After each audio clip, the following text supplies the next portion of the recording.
Imagine in some of those little towns, the incidence of cancer is 800% higher than the national average. And in another little town called Early March, the incidence there is 1,200% higher than the national average. We have more cancer in that area than anywhere else in the United States. And all of them are our kids, our family, our people. This goes beyond just being able to have a job and a good paying job. It goes really to protecting life and limb.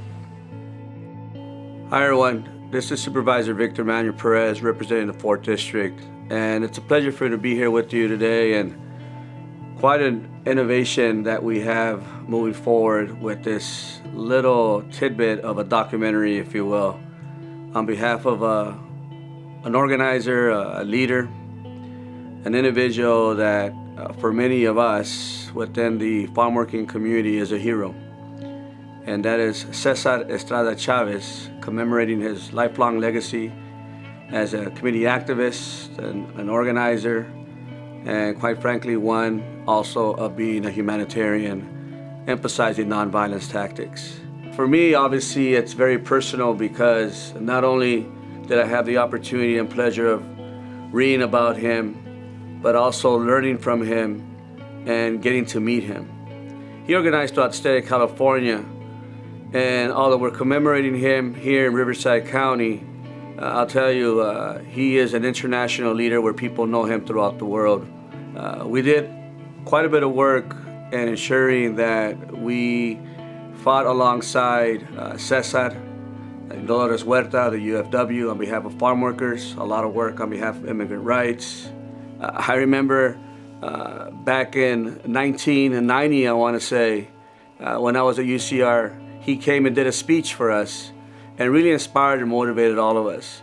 Now, one thing I do want to state out loud is that although the Delano boycott did take place, obviously, in Delano, and which took 5 years until finally they received some sort of increase. I think it was like a 15-cent increase. They eventually received that 15-cent increase, but only after organizing in Coachella, California, in which they were organizing here for quite a bit of years with the Filipino movement. So, you know, everyone knows the UFW, the United Farm Workers, but the Filipino movement was also known as the Agricultural Worker Organizing Committee, known as AWOC.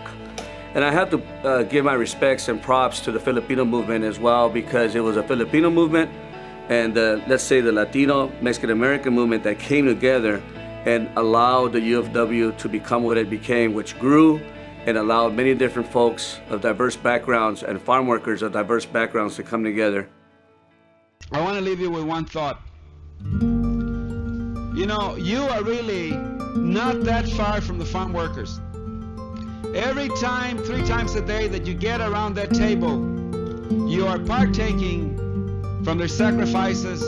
You're eating something that has gotten to your table with an awful lot of exploitation, a lot of suffering, a lot of traveling, a lot of injustice.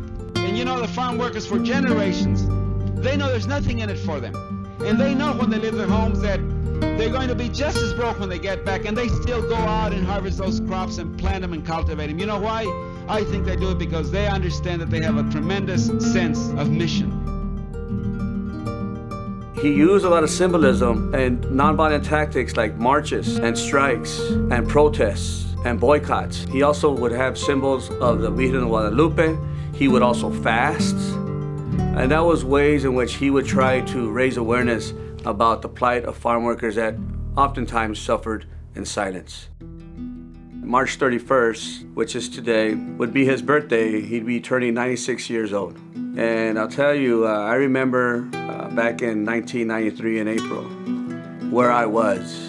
I was at the University of California, Riverside. I was at the Tomas Rivera Library, where I was currently working. And I remember getting the news and finding out that Cesar passed away. We knew that he was sick, but we didn't know how bad the situation was. And when he passed, I just remember hurting so much. I just remember my heart falling and feeling like this pain in my stomach.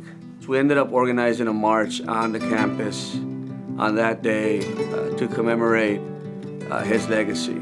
His legacy still lives on among all of us, but we still have more work to do.